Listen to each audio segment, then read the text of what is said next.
Ada County Public Defender's Office. Yes, Mr. Kimball, please. I believe you just called. Okay, and what was your name? James Clark. Oh, just one moment, James. Thank you.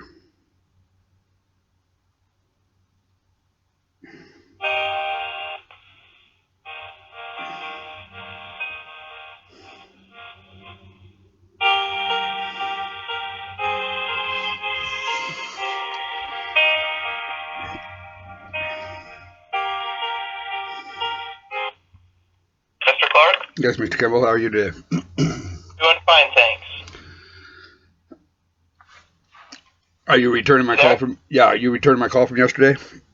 I am, Okay. I'm just calling you in regards to the letter that I received that you said you sent me. Good. Glad you got it. Doesn't say really too much more than what we already spoke about. Yeah, I guess not. I mean, it sort of sets forth, I think, what I thought you were talking about. Maybe a little more than what we talked about on the 4th when we talked. Yesterday, the day before. Right. Okay.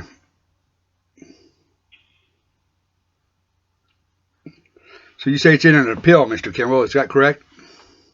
It is, correct. May I have that appeal number, please? That's what I thought.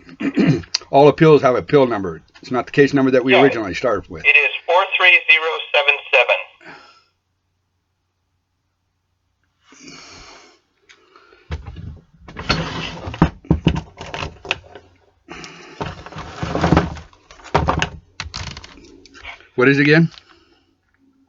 It is 43077. 43077. And that's an appeal before who? It is assigned. I haven't gotten a notice of assignment on it, but I believe it's in the Supreme Court. That's their case number. Well, if it's been in the Supreme Court, then it should already be assigned to somebody if it's already got a case number. Well, what they do is it goes to the Court of Appeals. Sometimes the Supreme Court reassigns cases to the Court of Appeals. Now, if it was already, yeah, okay. Now, when I appealed it, when I appealed it the first time, it went before Judge Swain, right? No, went Swain to Judge or whatever Schroeder for the appeal. Who? Judge Schroeder. Can you tell me what appeal number that was? That one just proceeded with the. No, Mr. Kimball. All appeals, Mr. Kimball, have different appeal numbers, man.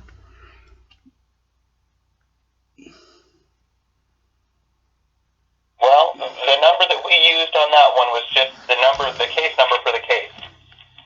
So you filed. So I have an appeal out there with the same case number as my trial court.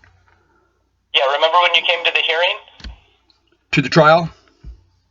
No, not the trial. When you came to oral argument.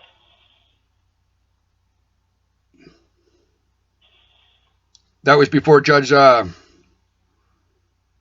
Schroeder. Right. Yeah, that one was for the appeal, and that one just had the same CRMD number.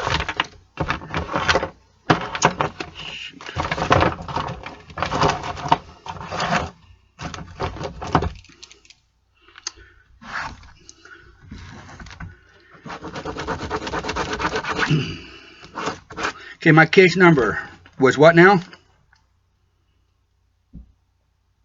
The case number is CRMD 2014. Shoot.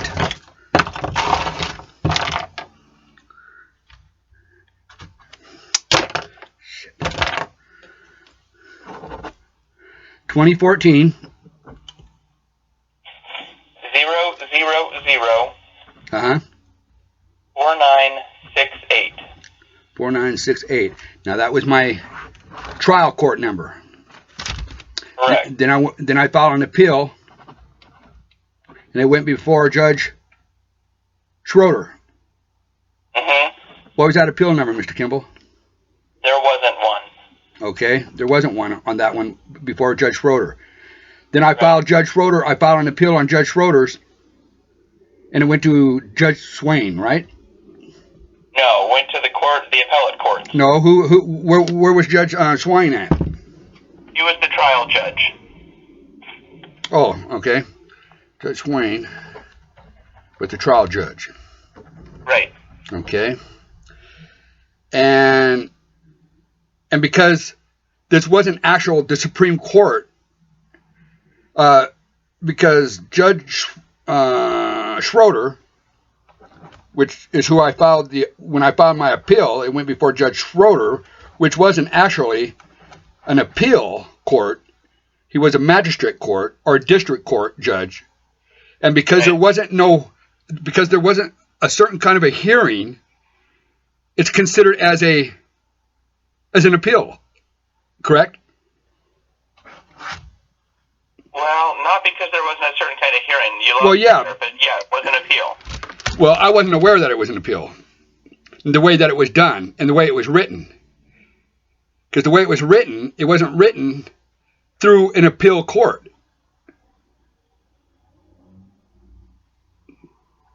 Am I correct? I don't know if you're correct that you didn't know that. I thought that you did. No, because I have to rely on what you tell me. So basically, because there wasn't because we didn't argue anything, or it wasn't no. I've got it written down. I had it written down a while back until it just kind of dawned on me how that went because of what I read.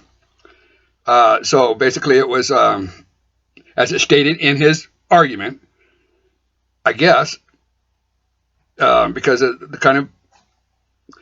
there wasn't some kind of a hearing that went along with what his decision. It is considered as an appeal. So,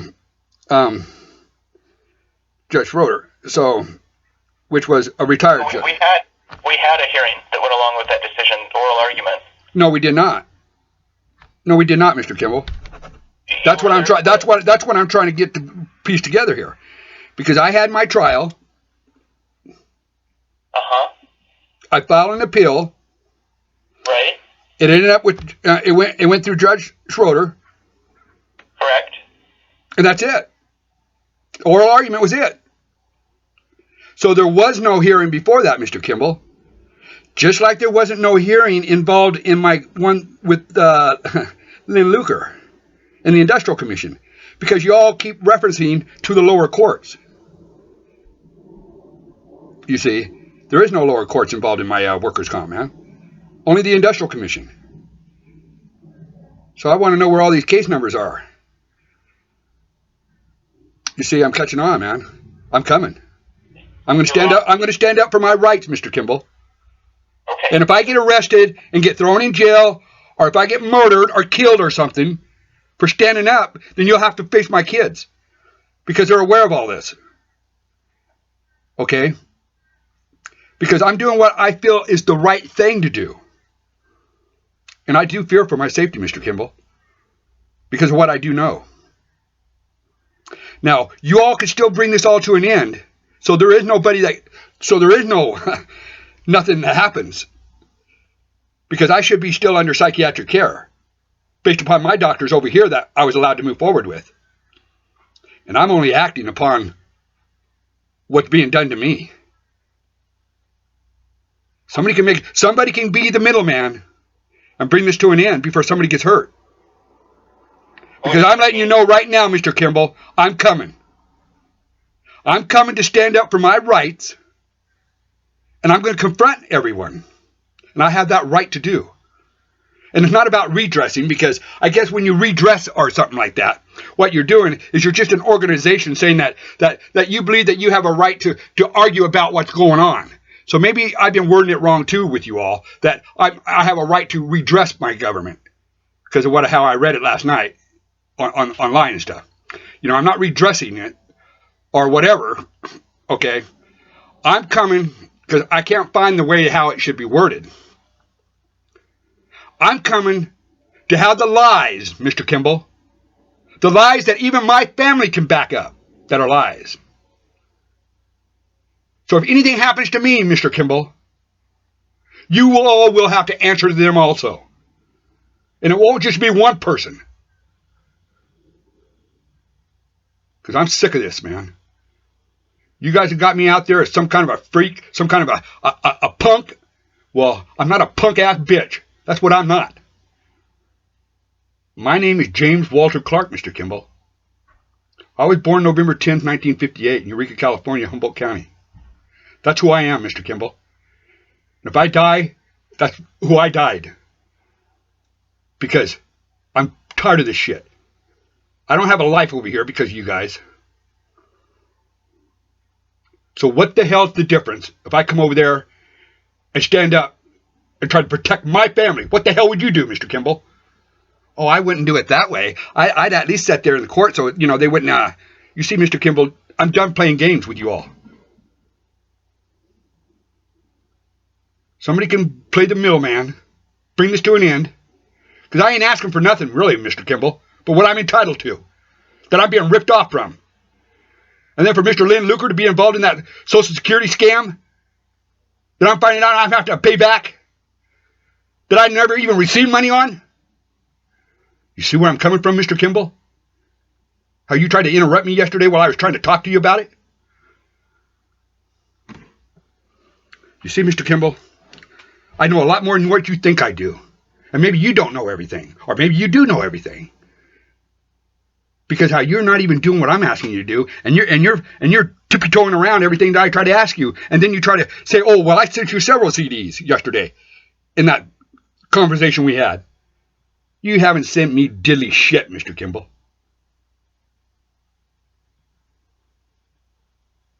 I'm tired. I'm fed up. And I guess this is what you guys want, isn't it? Y'all want me to snap? Yes, it is, Mr. Kimball. This is what you guys want. This is what you guys are going to get. You guys are going to get me. That's what you're going to get. And I'm going to tell you, Mr. Kimball, the cops are going to know it too. The cops are going to know it too because they'll have all the audio conversations that I've had with you guys before I leave this fucking town. If you guys want to bring charges against me, then do it. But I'm coming, Mr. Kimball. Charges against anybody. What I'm hoping you can do. I'm hoping what you will do, Mr. Kimball, as my attorney, is try to resolve this for us. So nobody does get hurt, man. Because you know what's happening to me. You know it, Mr. Kimball. You don't have to say it. You know it. And you know I know it. And I'm done with it, Mr. Kimball. I want to enjoy my grandkids. I don't know if you fucking got grandkids or not. But I do. And I want to enjoy them, Mr. Kimball. But right now, what the fuck good am I to any of my kids? Over here and getting in trouble is going to help you enjoy Well, then I'm going to tell you what. This is Friday. Tuesday, Mr. Kimball. Why don't you give me a call back? And if you don't give me a call back Tuesday, then I know that you guys still don't give a shit. And you guys still think that I'm going to... Call my bluff, Mr. Kimball. Call my bluff. I think what you guys should do to keep peace... Mr. Kimball, is to bring this to a resolution. And I'll have to sacrifice what you guys have got out there on me. I'll just go ahead and let it go. But I ain't going to let it go for nothing, Mr. Kimball. I want what I was entitled to. What I have in writing in my brief of May of 2011 is what I want, Mr. Kimball. I want what Miss Rachel O'Barr spoke about in an audio conversation that I have. No, Mr. Kimball, you listen to me now. I'm done listening to you because you ain't doing nothing but screwing me.